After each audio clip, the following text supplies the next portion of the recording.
Abra sua Bíblia, Mateus capítulo 18, verso 15. Mateus capítulo 18, verso 15.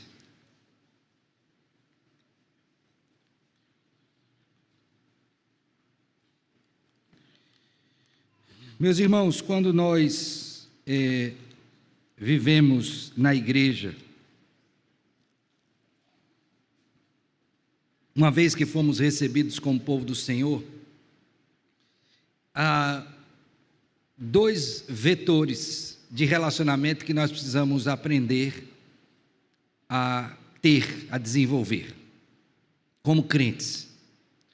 Um deles é com aqueles que estão do lado de fora, os que não são cristãos. E você vai ler a Bíblia e você vai aprender sobre isto, como que Deus nos ensina a nos relacionar com aqueles que não professam a mesma fé que nós professamos. Mas o outro é exatamente como que nós devemos nos relacionar uns com os outros, os irmãos na fé, aqueles que professam as mesmas doutrinas, que creem no mesmo Deus, creem na mesma palavra. Como é que nós devemos nos relacionar? E para você perceber a importância disso, basta ver o número de problemas de relacionamento que há também na igreja. Isso não é surpresa. O apóstolo Paulo, escrevendo aos crentes em Corinto, a primeira carta, disse: olha, eu fui informado pelos da casa de Cloé que há contendas entre vós, e não é pequena.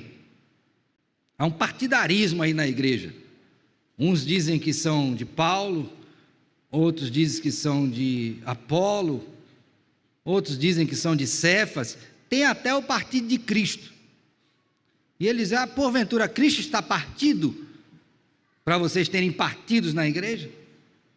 Então esse é um dos exemplos que mostra para nós que nós precisamos aprender a lidar uns com os outros. Isso é um dos efeitos do evangelho na nossa vida, esse efeito relacional, relacionamentos redentivos, redimidos, relacionamentos que expressem com toda a fidelidade possível aquilo que Deus espera de cada um de nós como povo do Senhor. Eu queria que você lesse esse texto comigo, considerando isto, a forma pela qual o Rei Jesus Cristo ensina aos seus discípulos a lidarem uns com os outros, especialmente naquelas ocasiões onde há pecado.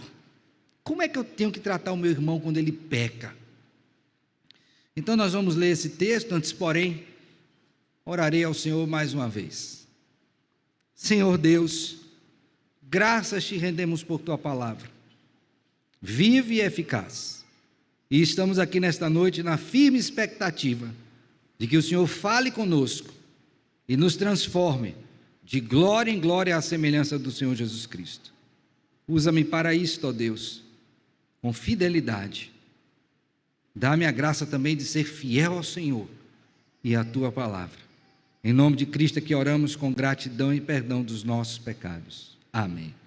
Diz assim a palavra do Senhor, Mateus capítulo 18, verso 15. Se teu irmão pecar contra ti, vai arguí-lo entre ti e ele só. Se ele te ouvir, ganhaste a teu irmão. Se, porém, não te ouvir, toma ainda contigo uma ou duas pessoas, para que, pelo depoimento de 2 ou 3 testemunhas, toda a palavra se estabeleça. E se ele não os atender, dize-o à igreja. E se recusar a ouvir também a igreja, considera-o como gentio e publicano. Em verdade vos digo que tudo que ligardes na terra terá sido ligado nos céus, e tudo que desligardes na terra terá sido desligado dos céus. Em verdade também vos digo que se 2 dentre vós, sobre a terra, concordarem a respeito de qualquer coisa que porventura pedirem, ser-lhes-á concedida por meu Pai que está nos céus. Porque onde estiverem 2 ou 3 reunidos em meu nome, ali estarei no meio deles. Então Pedro, aproximando-se, lhe perguntou: Senhor, até quantas vezes meu irmão pecará contra mim, que eu lhe perdoe? Até 7 vezes? Respondeu-lhe Jesus: não te digo que até 7 vezes, mas 70 vezes 7. Por isso, O reino dos céus é semelhante a um rei que resolveu ajustar contas com os seus servos. E passando a fazê-lo, trouxeram-lhe um que lhe devia 10.000 talentos. Não tendo ele, porém, com que pagar, ordenou o Senhor que fosse vendido ele, a mulher, os filhos e tudo quanto possuía, e que a dívida fosse paga.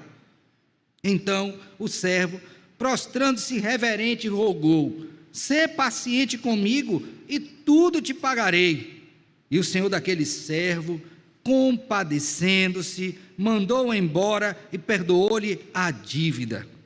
Saindo, porém, aquele servo, encontrou um dos seus conservos que lhe devia 100 denários, e agarrando-o, o sufocava, dizendo: paga-me o que me deves.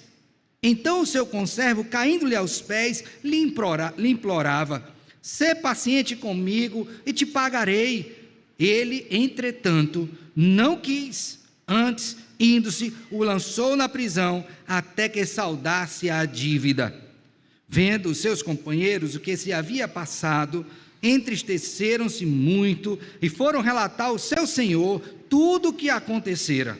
Então o seu senhor, chamando-o, lhe disse: servo malvado, perdoei-te aquela dívida toda porque me suplicaste.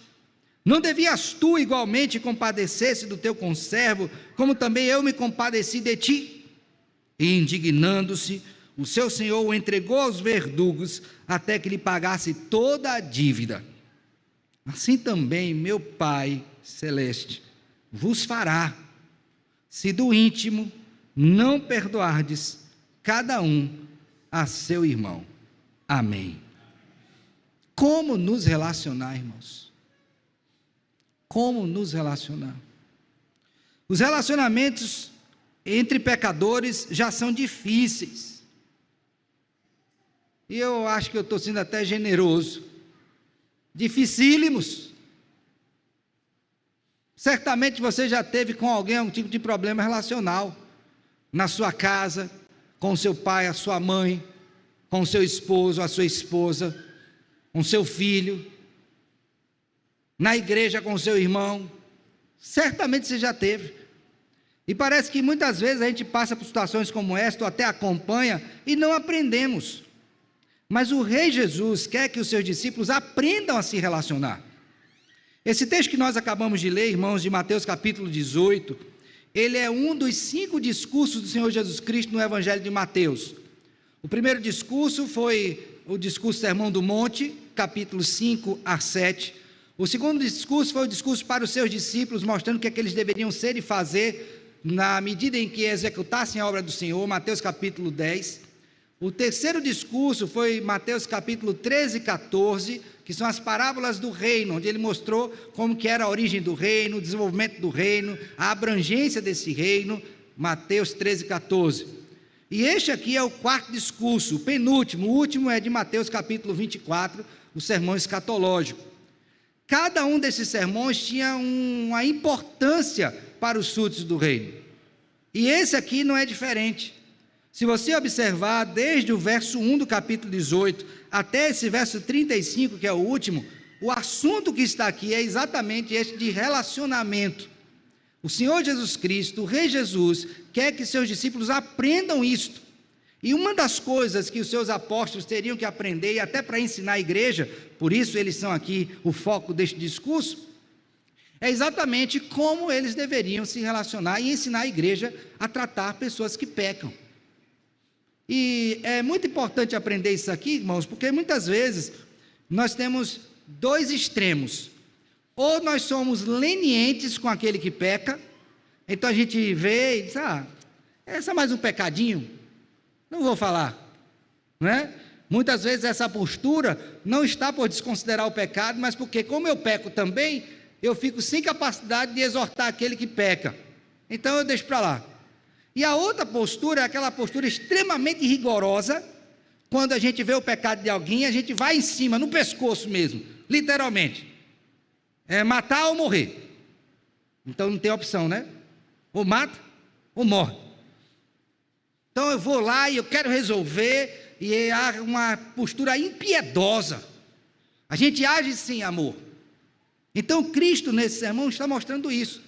E logo no início ele já coloca os pré-requisitos para a gente tratar alguém que peca. Então, por favor, veja comigo, do verso de número 1 até o verso de número 5 do capítulo 18, Cristo está mostrando que aquele que quer tratar alguém, ele precisa ser alguém humilde. Você quer tratar alguém que está em pecado, a primeira característica que você precisa é o quê? Humildade. E a evidência da humildade é o arrependimento. Então, alguém que não se arrepende de nada, ele vai ter muita dificuldade de tratar alguém que peca, porque na cabeça dele ele é perfeito, ele não erra. Ora, se ele não erra, a régua dele é alta, então ele vai ter, segundo ele, toda a probabilidade de exortar uma pessoa, porque ele não peca. Então, Cristo disse, não é assim. Se você vai tratar alguém que peca, a primeira coisa que você precisa é humildade, entender que você também é carente de arrependimento, porque você também peca. A segunda característica que Cristo vai mostrar, irmãos, antes de falar disso, está aí agora dos versos de número 6 a 9, que é o zelo pela santidade. Quando ele diz, olha, alguém que vai corrigir outro, ele tem que ser alguém que é zeloso com a santidade, ele não é pessoa dada a escândalo. E aí está a parte da autoridade que vem para ele, porque além de ser humilde, ele tem um proceder reto. Então, quando ele vai falar com alguém, a pessoa até treme em olhar para ele. Por quê? Porque ele sabe que ele está falando com propriedade.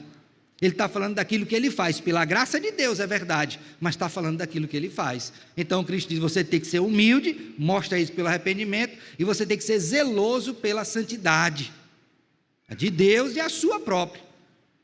Mas há a terceira característica que está aí na parábola que Cristo contou, do verso 10 ao 14, que é a parábola da ovelha, o quê?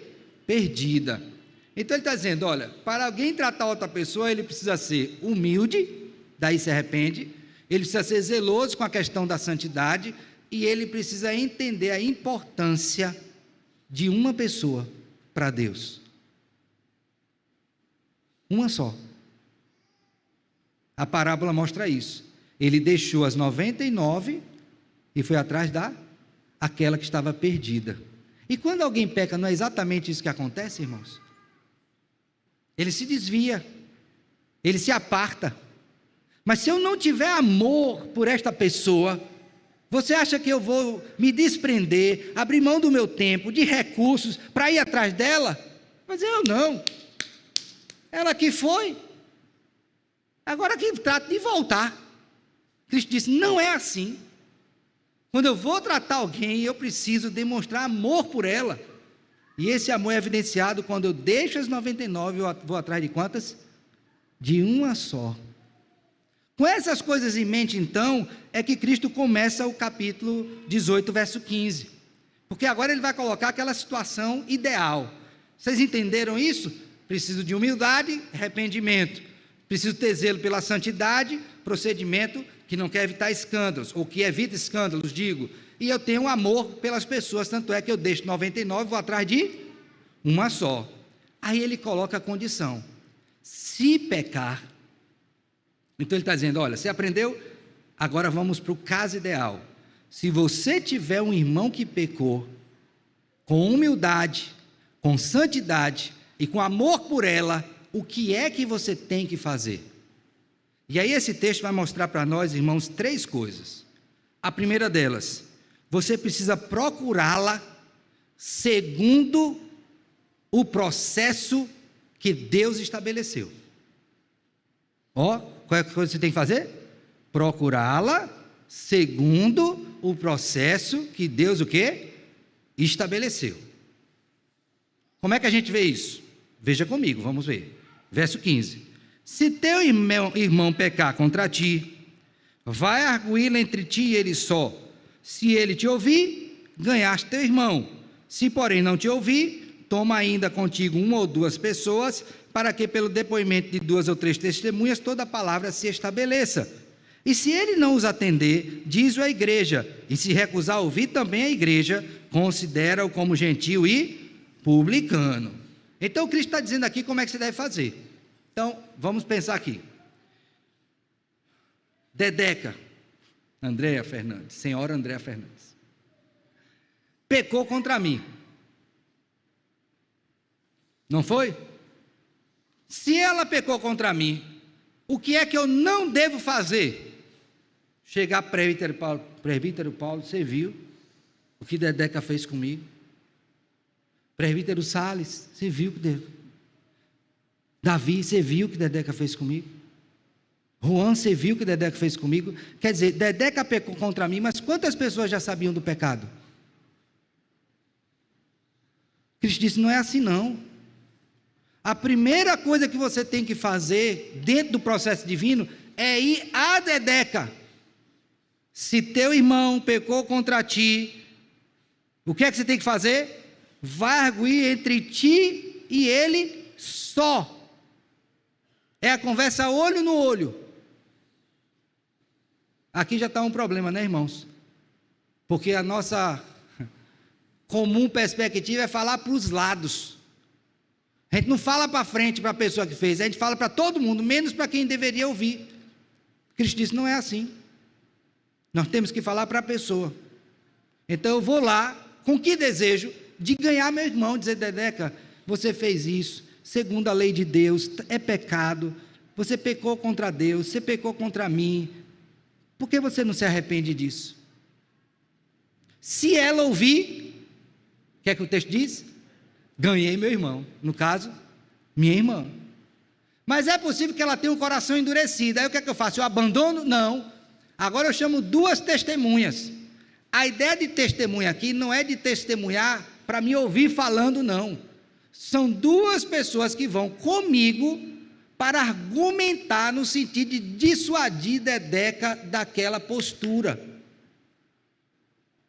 Então agora eu levo o presbítero Salles, o presbítero Paulo, e vamos lá conversar com Dedeca. Dizer, minha filha, olha, aconteceu isso. Você pecou. Aí o presbítero Paulo argumenta, o presbítero Salles argumenta, oramos com ela. Você está arrependida, minha filha? Se ela ouvir, ganhei. Se não ouvir, abandono? Não. Agora eu levo o caso para quem? Para a igreja, aqui ó. Se ela não atender, diz a igreja. O que é a igreja? Bota o megafone, bota, alô, alô, Pissarreira, a irmã Dedeca pecou. Não. Dizer a igreja aqui é falar àqueles que representam a igreja, a saber o quê? O conselho da igreja. Os líderes da igreja. E aí eles vão chamar agora reúne o conselho todo, não é? Eu, pastor Alexandre, presbítero Salles, presbítero Paulo, presbítero Rafael, presbítero Rubem, e vamos conversar com a Andréa. Se a Andréa ouvir, ganhamos a irmã. 3 passos. Agora, se ela não ouvir, aí infelizmente, ela desobedeceu a maior instância da igreja, que é Deus, e representada na terra aqui o conselho da igreja, na igreja local. Aí o que acontece com ela? Se ele não atender, diz a igreja, se recusar a ouvir também a igreja, considera-o como gentio e o quê? Publicano. Lembre que para Mateus, gentio e publicano, ele que era um publicano, é dizer, a partir de agora você é como um pagão. No caso dela, uma pagã. Não é mais membro da igreja. Então veja que Cristo está ensinando aos seus súditos, né, os seus servos, que quando tem algum problema na igreja, há um processo regular, que eu devo observar, porque fazer qualquer coisa fora disso é uma impiedade, não revela humildade, não revela santidade, e muito menos amor pelo irmão, porque eu não fui lá, eu não cumpri o que Cristo estabeleceu, eu logo a extirpei, e isso está errado, é pecaminoso, é maligno. Deus não faz assim com o seu povo, e Cristo não quer que o seu povo faça assim com seus irmãos. E aí ele diz, se isso acontecer, o que vocês fizeram na terra está aprovado no céu, porque o que está desligado na terra está desligado no céu, e o que está ligado na terra também está ligado o quê? Então automaticamente para Deus Dedeca também já foi o quê? Desligada. Pastor, mas há possibilidade de ligar de novo? Há. Se ela depois de um tempo voltar e se arrepender dos seus pecados e professar novamente a sua fé no Senhor, está ligado na terra e também está ligado onde? No céu. E aí nós ganhamos o nosso irmão. Então a primeira coisa que Deus quer nos ensinar, irmãos, é que em relacionamentos eu preciso seguir aquilo que Deus ordenou, porque todas as vezes que eu faço fora desse padrão, certamente as coisas darão errado. Darão errado. E aqui eu quero fazer uma aplicação rapidinha para vocês, e para mim também. Você conhece alguém aqui na igreja que pecou contra você? Vou baixar até os olhos para você olhar aí discretamente. Conhece? Alguém que fez alguma coisa que você disse, ela pecou contra mim, eu estou chateado com ela. Chateado é a palavra branda, né? Estou irado, estou com raiva, estou com amargura na alma, estou com rancor, não consigo olhar para ela. Quando eu olho, chega a me dar uma coceira no corpo. Pois é, ela pecou contra você. O que é que o Rei dos Reis quer que você faça? Não sou eu não, meu filho. O que é que ele quer que você faça? Que você vá até ele, não fale para os lados, vá até ele e trate da questão.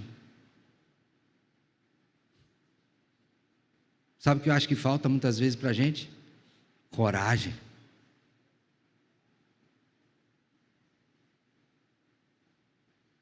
Coragem. Mas sabe por que falta coragem? Porque falta humildade, porque falta santidade e porque falta amor. Os 3 requisitos básicos que Cristo colocou antes de falar sobre isto. Não vamos porque não amamos. Não vamos porque estamos com a vida torta. Não vamos porque não somos humildes e não nos arrependemos do nosso pecado. Por isso é que não vamos, por isso é que somos frouxos.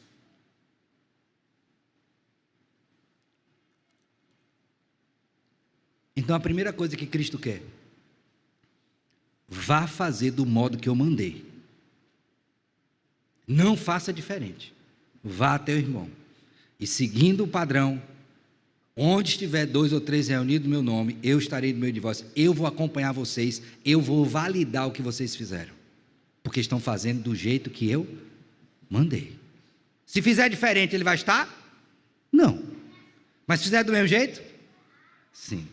Então a primeira coisa, faça do jeito que Deus mandou. Segundo, faça segundo a proporção que Deus mandou.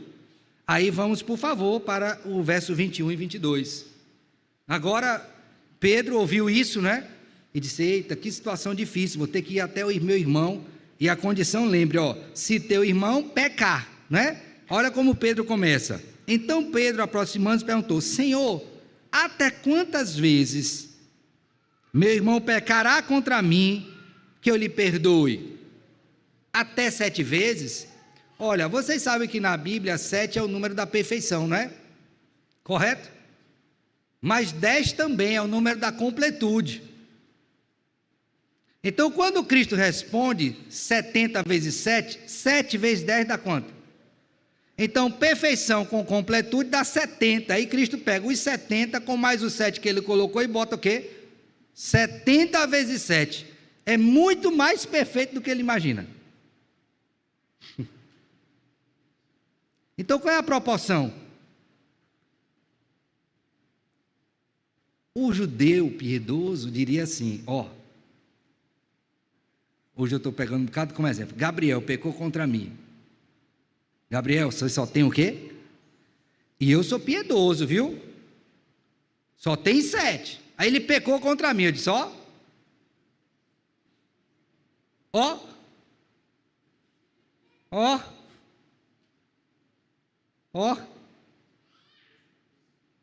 resta 1, viu? A partir de agora, não tem mais perdão. Meu filho, pergunta para minha esposa, quantas vezes eu já pequei contra ela nesse tempo de casado? Eu acho que extrapolou 70 vezes 7. Cristo não quer que você faça a continha e bote 490 não. O que ele está dizendo é que é uma proporção infinita. E isso mexe com um aspecto do nosso ser, qual é? A nossa intolerância para com o erro do outro e a nossa excessiva tolerância com o nosso próprio erro. Então, se perguntar a alguém, quantas vezes você quer que eu lhe perdoe? O que a pessoa vai dizer? Perdoe todas as vezes. Porque ela quer ser perdoada todas as vezes. E quando alguém fala de modo diferente, ele diz, você não tem nem paciência comigo, você não é longânimo, não tem misericórdia. Não é assim, irmãos. Pedro aqui representa todos nós que temos uma limitação profunda de perdão. Profunda. E Cristo diz o quê? Meu filho, é infinito. Quantas vezes pecar e precisar ser tratado, todas as vezes tem que perdoar e tratar.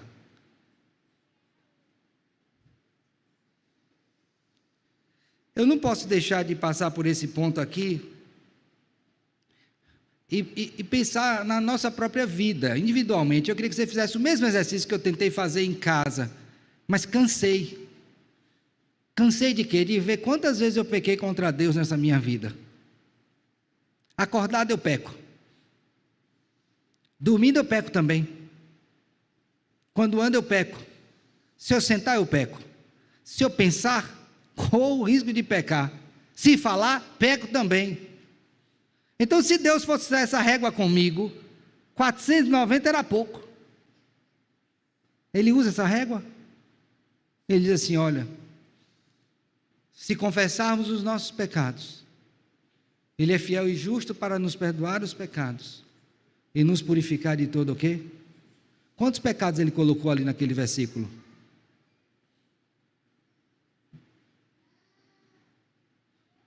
Agora, isso quer dizer que já que eu tenho essa medida excessiva, que bom, então se é infinito, então eu vou viver o quê? Pecando, porque tem perdão? Não, por favor, abra sua Bíblia aí em Romanos capítulo 6, por favor, porque o perdão é uma graça de Deus, e eu tenho que ter muito cuidado para não usar da graça de Deus de modo licencioso. Então, se eu sou perdoado, então o que é que acontece? Naturalmente, eu posso ser levado a pensar, já que tem perdão, então vamos cair na esbórnia, porque posso pecar porque tem perdão. Não, não é desse jeito não. Veja o verso 1, Romanos 6. Que diremos, pois? Permaneceremos no pecado para que a graça seja mais abundante? Resposta: de modo nenhum. Como viveremos ainda no pecado, nós que para ele morremos? Agora leia comigo, por favor, o verso 15 desse mesmo capítulo, Romanos 6. E daí? Havemos de pecar, porque não estamos debaixo da lei, e sim da graça? Resposta: então, só porque eu tenho perdão eu posso pecar? Então veja que Cristo regula as duas coisas. Por um lado ele diz que toda vez que eu pecar eu tenho perdão, mas por outro ele diz, eu não posso viver o quê? Pecando porque tenho perdão. Entenderam? Então, como é que Cristo quer que nós nos tratemos quando alguém pecar? Que eu seja um crente perdoador, do íntimo. Olha, meu filho, pastor é pastor, viu? Pastor tem que ouvir coisa. E quando eu digo pastor, estou falando presbítero também, que presbítero também é pastor, tem que ouvir coisa. E se a gente não perdoar, já pensou que intriga não ia ser na igreja? O pastor intrigado com os irmãos. Que coisa triste, não seria? Mas não é isso que Deus ordena. Porque Ele manda o quê? Perdoar. Agora, essa graça que Ele me dá, de receber perdão, me dá liberdade para pecar? Sim ou não? Usando o termo bíblico, de modo nenhum. Então não é porque tenho graça que eu vou viver pecando. Então agora, Dedeca e Gabriel, fiquem tranquilos, porque quando vocês pecarem contra mim, eu vou até vocês. Se vocês se arrependerem, está perdoado, ganhei meu irmão. Se não se arrepender, damos mais um passo. Se não se arrepender, mais um passo. Se arrepender, ganhamos o irmão. Se não se arrepender, considera gentil e publicano. O que é isso? Amor. Disciplina é amor. Porque aquele que está sem disciplina não é filho. É o quê? Bastardo. Hebreus 12. Então isso Deus está mostrando para você, para mim, porque Ele ama você. Porque Ele quer você aqui. Quer você bem. Por isso Ele lhe trata. Mas aí, tem a terceira coisa. Primeiro, faça do modo que Ele mandou. Segundo, faça na proporção que Ele mandou. Terceiro e último, faça com a disposição que Ele mandou. Porque assim, ó, vamos imaginar que eu tivesse algum interesse no que Dedeca pudesse me oferecer. Ou que Dedeca fosse rica e eu tivesse interesse na riqueza dela, e para dar uma de bonzinho então, aí eu digo, não, vou perdoar. Qual é o meu interesse, a minha disposição interior? É o amor por ela e a compaixão para com ela, ou é o que ela pode me oferecer em termos de recurso? É o recurso. Aí Cristo disse, não, você tem que perdoar com a motivação correta. Qual é a motivação correta? Aí ele conta uma parábola. Qual é a parábola? Havia um homem rico, e esse homem foi acertar contas, chamou os seus servos, e o servo que chegou para ele, devia a seguinte quantidade, por favor veja comigo, verso 24, e passando a fazê-lo, trouxeram-lhe um que lhe devia 10.000 talentos, irmãos, a dívida era tão grande, que esse homem para pagar, tinha que vender, olha aqui, ó, verso 25, ele mesmo, a mulher, os filhos e tudo que tinha, e ainda não pagava. Parece que está na mão de agiota, né? Que a dívida nunca acaba, só aumenta. Então esse homem não tinha, humanamente falando, condição de quê? De pagar, porque ele vendendo todos os bens não pagava, vendendo os filhos não pagava, vendendo a esposa não pagava, e ele se vendendo também não pagava.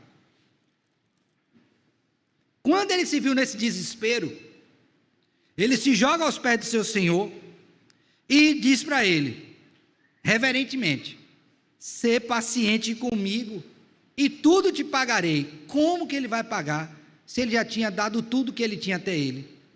A pergunta é, tinha condições de pagar? Aqui foi um recurso retórico. Ele está clamando por misericórdia. Como é que ele vai pagar? Ele não pode tomar emprestado porque ele não tem nada para avalizar. Ele não pode trabalhar no que é dele porque o que é dele já é do Senhor. Ele não tem como pagar. Mas ele clama por misericórdia. Quando ele faz isso, o Senhor daquele servo, agora observe bem essa primeira palavra, compadecendo-se, grave bem essa palavrinha, mandou embora e perdoou-lhe o quê? A dívida. Pode ir embora. Você não deve mais. Vá embora com a sua esposa, com seus filhos, com seus bens. Você não me deve nada. Porque ele teve o quê? Compaixão. Ok? A história continua. Aí esse homem que foi perdoado, sai daquele ambiente e se encontra na rua com um conservo dele. Quando ele encontra com esse conservo, o conservo estava devendo. Olha bem a coisa, ele acabou de sair de uma cena onde ele foi perdoado de uma dívida impagável, e se encontra com o seu conservo, que tem uma dívida que é infinitamente menor do que a dele, que era pagável, só que para o conservo era grande, e o conservo, note bem que Mateus é bem criterioso, usa as mesmas palavras que o servo usou com o Senhor, são as palavras que o conservo usa com o servo. Veja comigo aí, por favor, verso 29. Então seu conservo, caindo-lhe aos pés, lhe implorava. Olha o que ele diz: sê paciente comigo e te o quê? Pagarei. O que é que você acha que esse servo devia fazer com o seu conservo? Ele acabou de ser perdoado. Devia perdoar ou não? Sim ou não? E o que foi que ele fez? Pegou o homem pela gravata e disse: não, você vai pagar tudo que me deve. E jogou o homem na prisão. Essa história rodou e chegou no ouvido do Senhor, que tinha perdoado aquela dívida infinita. Esse Senhor então chama o servo e tem um diálogozinho com ele. Verso 32.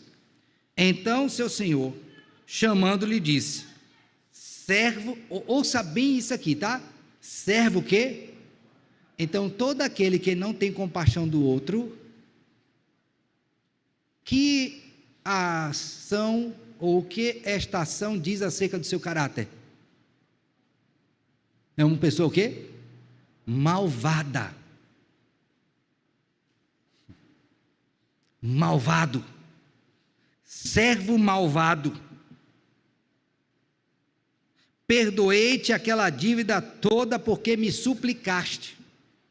Não devia, agora mesmo padrão, não devias tu igualmente compadecer-se, olha a primeira palavra, compadecer-te também do teu conservo, como também eu me compadeci de ti?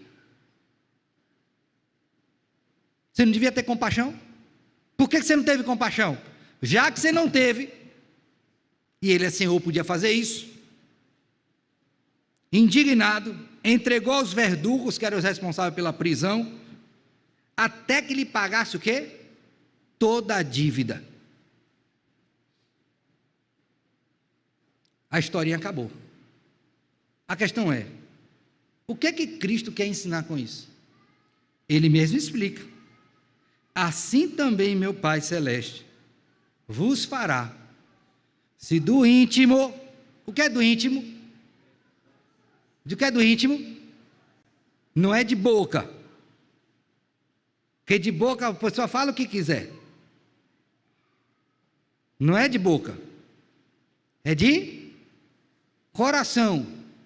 Se do íntimo não perdoardes cada um a seu quê? A seu irmão. Qual é a disposição que Cristo quer? Compaixão. Compaixão. Sabe qual é uma das grandes dificuldades nossas, porque a gente não perdoa as pessoas? Porque a gente é mau. Nós somos malvados. Nós não temos compaixão. Nós somos impiedosos. Algozes mesmo. Parece que a gente às vezes fica salivando, esperando a hora de ver alguém cair, para você chegar e apontar o dedo, fazer uma crítica, ou quem sabe essa pessoa peca contra você, diz: agora chegou minha hora, o mundo dá volta, hein? Aquela risada sarcástica: é minha hora, agora é minha vez, eu vou mostrar para você. Servo malvado, você não tem compaixão. Aí você vai dizer: pastor, mas isso aqui foi a história da Bíblia, não é comigo não, porque eu não tenho dívida, minha conta está recheada. Eu posso até dizer a você assim: a do banco pode até ser, mas com Deus, como é? Como era o tamanho da sua dívida com Deus? Falei sobre isso domingo pela manhã passado. O tamanho da nossa dívida com Deus, quando Adão pecou, nosso representante federal, era uma dívida do tamanho de Deus. Qual o tamanho de Deus? Infinito. Você tem condições de pagar uma dívida infinita? Não. Mas foi paga. Por quem? Colossenses 2, 14 e 15. Todo escrito de dívida que constava contra nós foi rasgado na cruz. Cristo pagou sua dívida por compaixão que Ele teve de cada um de nós. Então, todas as vezes que seu coração estiver duro, expressando a sua maldade, que você não conseguir perdoar alguém, lembre-se da conta que você tinha com Deus, que foi paga, e que você agora não quer expressar a mesma compaixão. Servo malvado. Então, Cristo está mostrando para os seus filhos. Ele disse: olha, vocês vão se relacionar uns com os outros, vocês vão pecar uns contra os outros, mas vocês precisam aprender a lidar, e uma das coisas importantes é você ter a disposição correta, que é um coração quebrantado, contrito, compassivo, perdoador, porque senão vocês vão se comer uns aos outros, e não haverá um relacionamento saudável. Então nós temos aqui as 3 coisas que Cristo pede. Primeiro, siga o padrão correto. Segundo, veja a proporção. E terceiro, pense na disposição. Qual é a disposição? Compaixão. Que lições nós podemos tirar para a nossa vida para a gente encerrar? A primeira delas, eu queria que você saísse daqui hoje pensando o seguinte: Senhor, eu tenho problemas de relacionamentos, problemas que precisam ser resolvidos. E lembre que aqui está circunscrito, irmãos, aos irmãos, tá? Eu falei no início que uma coisa é meu relacionamento com irmãos, outra coisa é meu relacionamento com os de fora. Com os de fora, o padrão é: no que depender de vós, mantende paz com todos os homens. Romanos 12. Mas com os de dentro, eu queria que você pensasse: por favor, não tenha intriga com seu irmão, não. Que coisa feia, para não dizer pecaminosa. Irmão intrigado? Vocês vão sentar na mesa da comunhão intrigados? Isso é uma vergonha. Isso é uma vergonha para o Evangelho. Isso é uma vergonha para a igreja. Você não devia ser assim. Então trate de resolver seus problemas do modo que Deus mandou. Vá até a pessoa e fale com ela.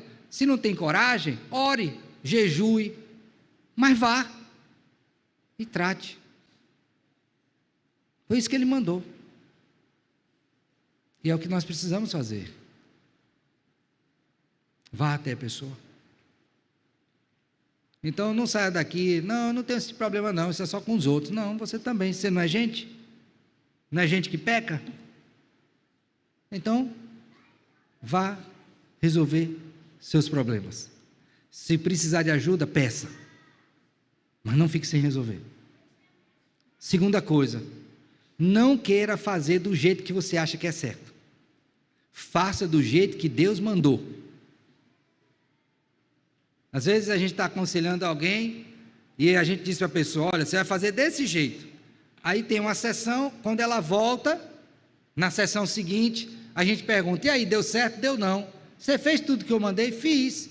Mas você fez de que modo? Já é experiente, né? Já pergunto: fez de que modo?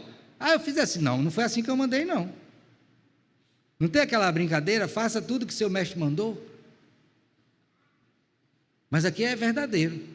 Você tem que fazer tudo que Cristo mandou, do mesmo jeito. Não tire e nem acrescente nada. Faça do jeito que Ele ordenou. O nosso problema é que às vezes a gente quer fazer, inventar, né? Em lugar de inventor, não é aqui, é na NASA, fazendo foguete. Vai para a Lua, vai para Marte. Aqui na Terra, a vida do povo de Deus é vida de obediência. Restrita. Faça o que Ele mandou. Não invente. Vai inventar, vai ter dor de cabeça. Deus disse: vai sozinho, vai com 2 testemunhas. Não resolveu? Vai até a igreja. Não resolveu? Considera gentil e publicano. Essa é a forma. fez diferente disso, mas dá problema. Terceira coisa, lembre da proporção, tá? Quantas vezes você vai perdoar? Aí eu quero pensar, sabe o quê? Casais da igreja. Ouviu aí, casais?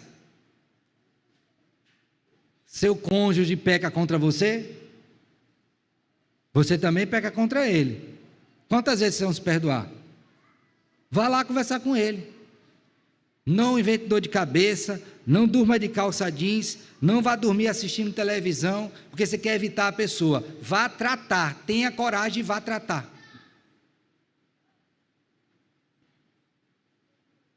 Vá tratar. Você com seu filho, vá tratar. Chame o seu filho, converse.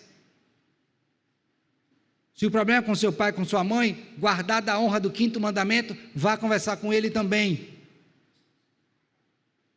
Não fale para os lados. Fale para a pessoa. Vá tratar. Quantas vezes, pastor? Até Cristo voltar, porque você disse que ia ficar casado com ele até morrer, ou Jesus voltar? Eu contei uma vez um caso para vocês, mas esse caso para mim é emblemático. Presbítero José Fernandes e irmã Mirinha, ele, parente de minha esposa. Ele sentava lá na porta de casa, eu chegava da igreja de Kombi, aí ele estava lá, eu ia visitar a minha, que seria minha futura esposa, né? Ela morava com a minha cunhada, então eu ia lá depois da igreja visitar, tal, o cortejo, né? E aí chegava lá, estava a dona Mirinha e seu José Fernandes sentado. Quase 90 anos, casadinhos, aí eles botavam a cadeirinha na porta, ficavam olhando ali, conversando, e uma vez eu sentei perto dele, perguntei, dona Mirinha, presbítero Zé Fernandes, o que fazer para viver tanto tempo casado? Ele disse, meu filho, nós nunca dormimos brigados um com o outro, sempre resolvíamos nossas coisas. E quando não conseguíamos, porque não sabíamos, orávamos a Deus para que Deus nos desse a graça, para que no dia seguinte nós soubéssemos o que fazer, mas não dormíamos brigados. Ou seja, não pôs o sol sobre a ira. Regra bíblica. Aí está o problema. Quantas vezes?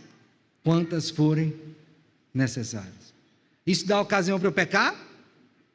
De modo nenhum. Mas eu entendo que tem que perdoar. E finalmente, peça a Deus que olhe para o seu coração, porque talvez a sua dificuldade em perdoar seja porque o seu coração é mau e você não parou para atentar para isso. E você é malvado. Você está na igreja, você canta, você dizima, talvez até pregue. E o coração é o quê? Malvado. Como é que a gente sabe disso, pastor? Porque a gente não tem compaixão daquele que peca. Nós crucificamos essa pessoa, nós lançamos acusações contra ela, nós difamamos, hoje tem uma linguagem aí bonita, né? Nós assassinamos a reputação dela, mas somos incapazes de chegar para ela com compaixão e dizer, meu irmão, vamos caminhar mais uma milha juntos, eu te perdoo, coloque tudo na conta de Cristo. Quando o apóstolo Paulo escreveu, e com isso eu encerro, a carta a Filemon, Filemon era seu servo, e o apóstolo Paulo escreveu a carta para ele, para trazer de volta Onésimo, que tinha fugido, escravo fujão, e ele saiu devendo a Filemon, não sabemos o que devia, mas devia, e aí quando ele foi voltar, eles pensamos, né, Paulo, estou com medo, vou voltar para lá, mas eu estou devendo, como que ele vai me receber? Aí Paulo faz uma carta para Filemon dizendo, olha, recebe meu filho Onésimo, ele antes era inútil, agora ele é útil a ti, para ti e para mim também. Recebe ele. Aí ele coloca lá: e se alguma coisa te deves, ele não quis nem saber quanto, ele disse: se alguma coisa te deves, põe tudo em minha conta, eu pagarei. Sabe por que a gente pode perdoar pessoas? Sabe por que a gente pode ter compaixão delas? Porque a nossa conta foi paga por Jesus Cristo naquela cruz. Então, mesmo que você não queira, a conta está paga. E você tem o dever, não é querer, é o quê? Dever de perdoar. Dever. Vou repetir. Você tem o quê? Dever de perdoar. Salvo se você quiser ouvir o que o Senhor disse para o seu servo malvado: vou lançar você para os verdugos e você só vai sair de lá depois que você pagar o último centavo. Assim o meu Pai Celeste fará a todos aqueles que no íntimo não perdoarem os seus irmãos. Eu quero que você seja perdoador, porque assim Deus deseja que os seus servos ajam. Que Deus tenha misericórdia da sua vida e faça de você um servo perdoado e perdoador. Vamos ficar de pé e vamos orar?